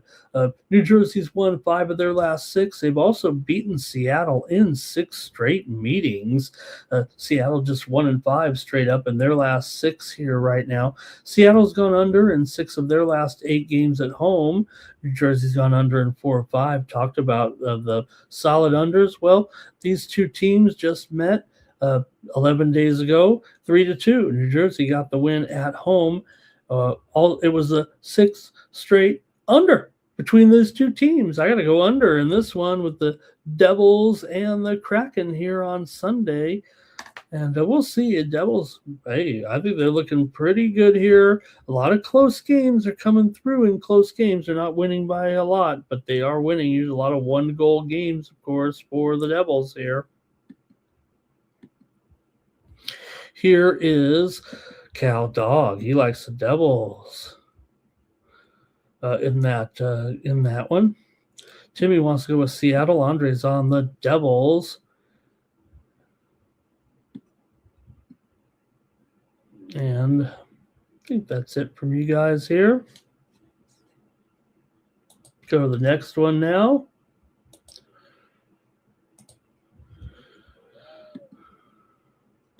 Golden Knights on the road taking on the Senators here with Vegas favored $1.35, total 6.5. Vegas comes in 25, 13, and 12. They're off of a win here over Toronto the other night, 6-3 on the road, snapping a 2-game losing streak for Ottawa here. Back-to-back losses to Nashville and Carolina coming in.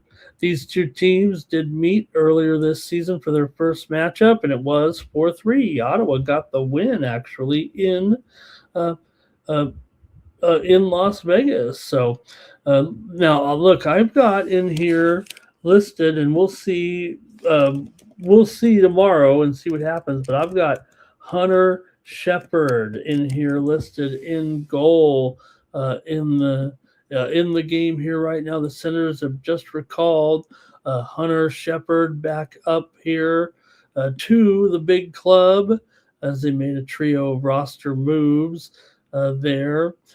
So Mad Sogard got sent down. Stephen Holiday got sent down. Shepard was actually up for a week recently as backup to Merlanen before he got sent back down. He did play 1 game in relief, stopping 10 of 12 shots back on Monday against Detroit. So he has experience here for sure. He's had a dozen games, I think, this season in the minor leagues so far. So Hunter Shepard's been in there a little bit this season. He's officially 0-1 with 3.33 goals against. And you got Hill here. Look, Hill's trying to get his season back on track. He's 3-1-2 with a 3.01 goals against here. I like Vegas in this one to win on the road. Give me Las Vegas, or give me the Vegas Golden Knights here at minus $1.35. I think good luck to Hunter in this one. I'm not saying he's not going to be okay here, but I am going to go here with the Golden Knights. See what you guys have in this one with Vegas coming in here. They've heated up again, right? They've won 8 of their last 10 overall. They've beaten Ottawa in 11 of the last 13 meetings between the two teams. Vegas has won 4 of their last 5 on the road. They've also gone over in 4 of their last 5. Ottawa's gone over in 4 of their last 5, and 4 of the last 5 meetings between these two teams have gone over. Maybe we should have went over, but I'm going to take Vegas in this one. Ottawa's dropped 4 of 5 and also lost 10 of their last 15 games at home. Timmy says he got a couple of bum goalies in here over in the VGK game. But here's Andre, Vegas and under. Cal Dog likes Vegas. And Hill, he's just trying to get it going here right now. Just hasn't played but 6 or 7 games so far. Giroux to score. Or Giroux to get a point. Jermaine says Vegas over in his team total here. Steam play. All right, next up. Penguins on the road here, taking on the Canucks in this one. And you got Yuri Patera in there for the Canucks here in this one. Hey, you got to go with somebody, I guess, if you're the Canucks, and why not try Yuri Patera in here right now? Let me see here. Let me look at this news here, though. I thought they'd said Patera was sent back down. Let me try to look at this.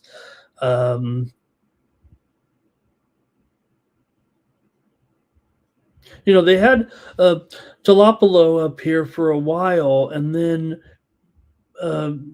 Patera may have been sent back here. So, you know what? I'm thinking it might be Lankinen when it's all said and done. Patera's been sent back to Abbotsford, so I was just going off of a couple of sites that said that, but I'm going to go with Lankinen here, actually. It doesn't matter. Come on, it doesn't matter when you're the Canucks right now.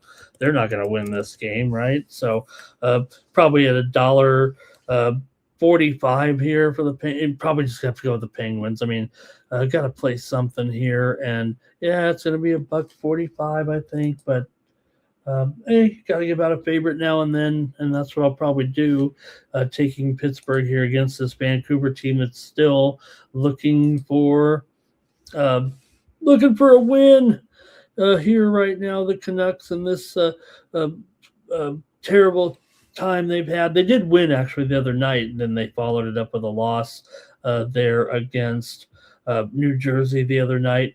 5-4. They did beat Washington, though. Pittsburgh, meanwhile, 3-game winning streak at Seattle, at Calgary, at Edmonton, and now they're at Vancouver here. So, man, these Pacific Northwest teams are struggling at home. Vancouver here, real bad right now with this string, 1-9 in their last 10 at home, 1-12 in their last 13 overall. Pittsburgh's won 6 of their last 7 on the road and 4 of their last 5 overall, 8 of the last 12 over bank. I'm going to go with Pittsburgh here. Pittsburgh's gone over in 4 of their last 5. Vancouver and Pittsburgh have gone over in 5 of their last 6 games. Vancouver's a big time over at home, 16-7 to the over, but I'm just going to take Pittsburgh at minus $1.45 in this one. Take the Pens here over bank. Penguins for Andre. Penguins going to torch Vancouver. Right, I mean, that's the thing. They want to say too easy, but Crosby for an anytime goal. Jermaine's on the Pittsburgh puck line. Timmy says maybe we could get Vancouver in some kind of bet. All right, got 2 more here on the ice. And we'll look at 3 college games real quick. Get on out of here. Thanks for spending a couple hours with me here on Night Moves. The Panthers are on the road, taking on the Blackhawks with Tarasov expected, looks like, in goal. Florida, winners of 2 straight. They're 26-20-3. Chicago comes in here off of a loss last time out to Tampa Bay 2-1, but Chicago's played pretty good here this last week. For Florida, they did win last night 4-3 in overtime, and now they've got to travel down to Chicago here for this one. Hey, you know what? Watch out. Chicago's playing pretty okay here right now. I think I'm going to end up taking them in this game. Chicago's actually won 12 of the last 17 meetings against Florida at home. That's saying something. I mean, these teams, play uh, a few times, more than play 4 times a year basically, and uh, Chicago's done the job against Florida for the most part. Now, Florida has won at home most of the times they play. They're 8-11, 8-3 actually in the last 11. But I'm going to try Chicago here as an underdog in this one against Florida here. Like I said, Florida did win last night at Minnesota. Overtime game, and now you're going down here, and Chicago's playing a little bit better here all of a sudden. So I'm going to try Chicago. They did meet already once this season. It was a 3-2 Florida won at home. Chicago's gone under in 5 of their last 7 coming in. They're 10-18 to the under at home, but Florida's a solid over team. 14-9 to the over on the road. I'm gonna just try Chicago here in this one, and we'll see what you got here. The Alex Demonauer lighting up Bublik here. Going to be a big time, easy straight sets win. And I saw a stat come across. I was making fun of Medvedev there a little bit, saying that he mailed it in. I think they said that was his first a set that he lost 6-0 at the Australian Open or something like that. Maybe in Grand Slams in a long, some kind of streak. Anyway, Cal Dog is on the Blackhawks here. Andre's with me on the Blackhawks. Hawks puck line. Bedard for a point. Hey, hello to Larry Watson in the chat. He loves Houston to win. He's got Houston to win the Super Bowl. Good job, Larry. If they do, let me know. All right. Good to see Larry in the chat. He's no CJ Stroud fan either. Maybe him and Mr. Weskers can commiserate. All right, let's see. I think I got one more here right now on the ice, and it's going to be the Ducks taking on the Flames here with this one. And, hey, the Flames are at home here where they do their best work, but still you do have a Ducks team here that coming in hot, man. Coming in hot are the Ducks again. The Ducks have to be for real.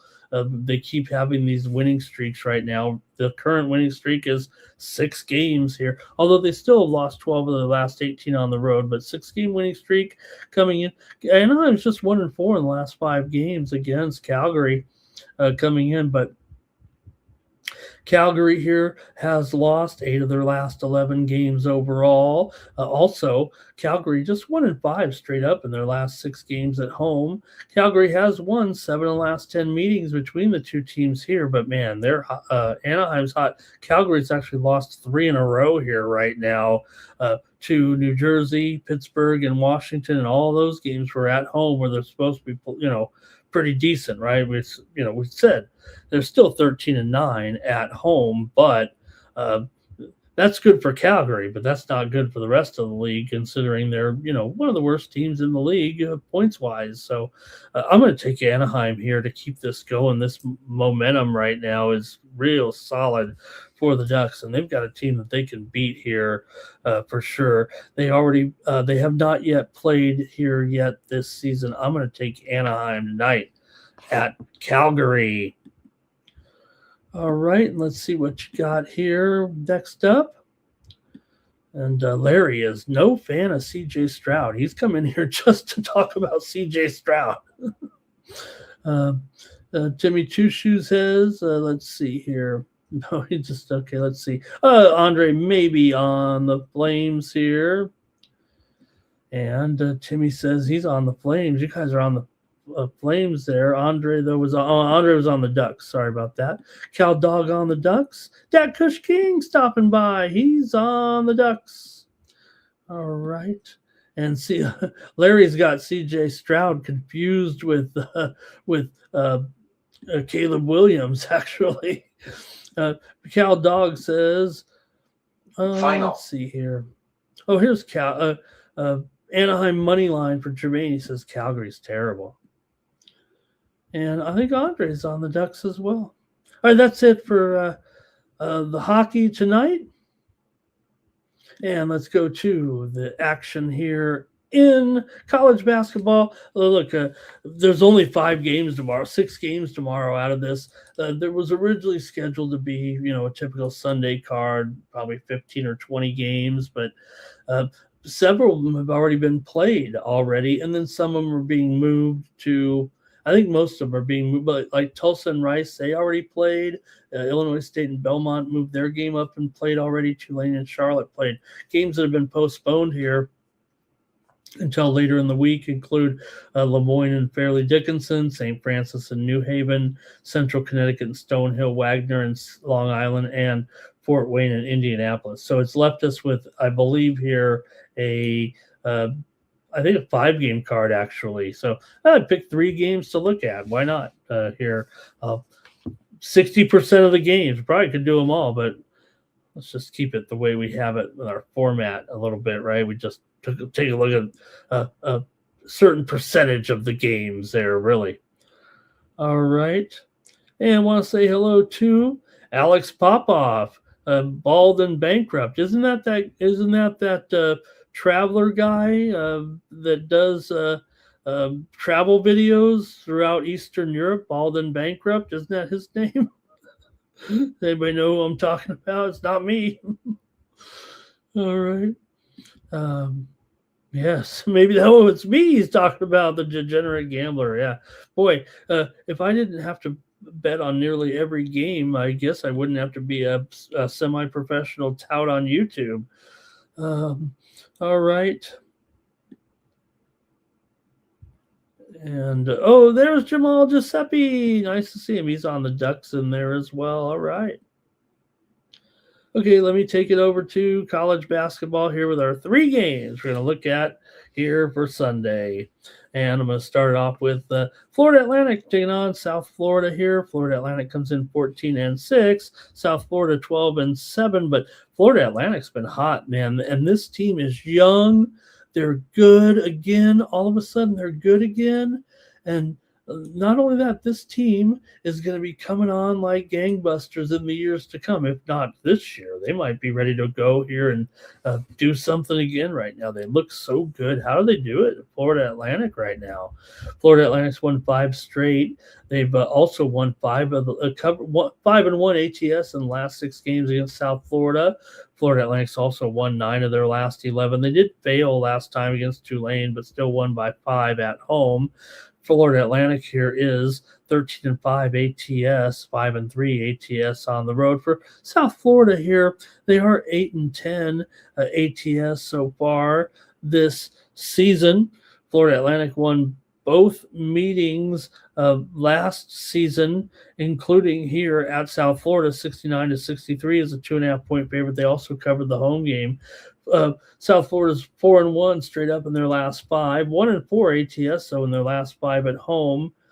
Here, South Florida does dominate this series. They've won 10 of the last 11 meetings between these 2 teams, but I just love what I'm seeing right now with Florida Atlantic, and they're going to be getting some points here. I'm taking Florida Atlantic probably on the money line right now. They might be able to hold. This is a big total, man. I don't know if South Florida is going to be scoring in the 80s here in this game, actually. Yes, Florida Atlantic needs to improve defensively. I think that is a given.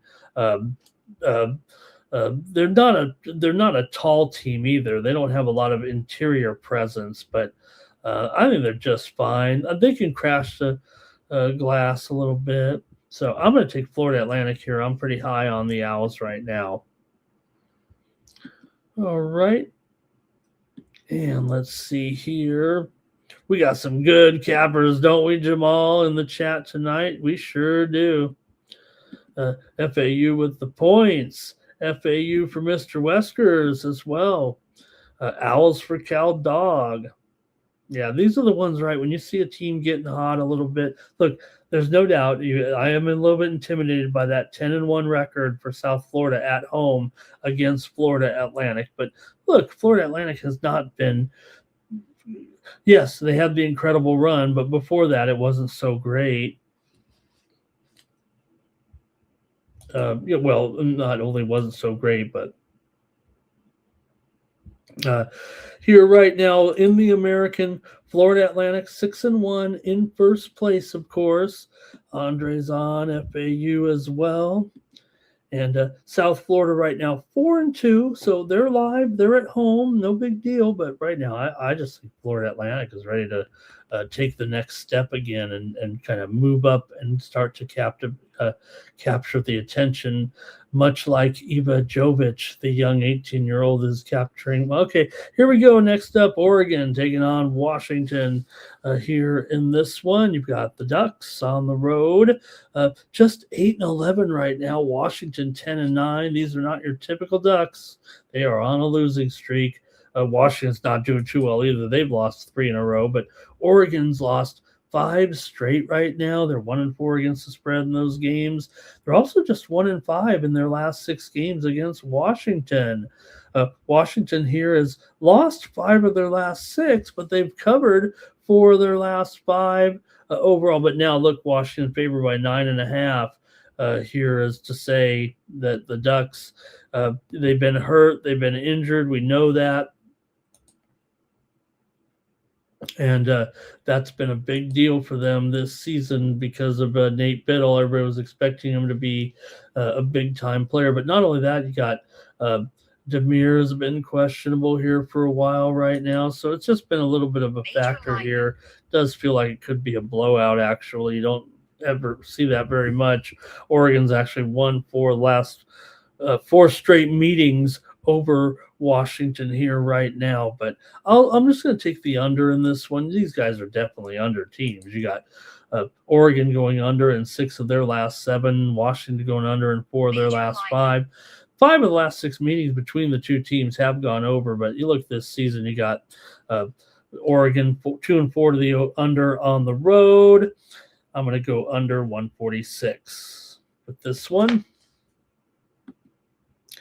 And Washington money line, Oregon's trash. Oregon got burned. Timmy got burned by Washington there. Timmy going under. Okay, and Timmy going with the under. Mr. Whiskers likes Washington, ATS, and Cal Dog on the Huskies. All right, and I got one more to look at here in the big whatever. USC and Wisconsin Big Ten action here for Sunday, and Wisconsin favored by 7.5, total 161. USC coming in here 14-5, Wisconsin 14-5. Wisconsin's on a winning streak.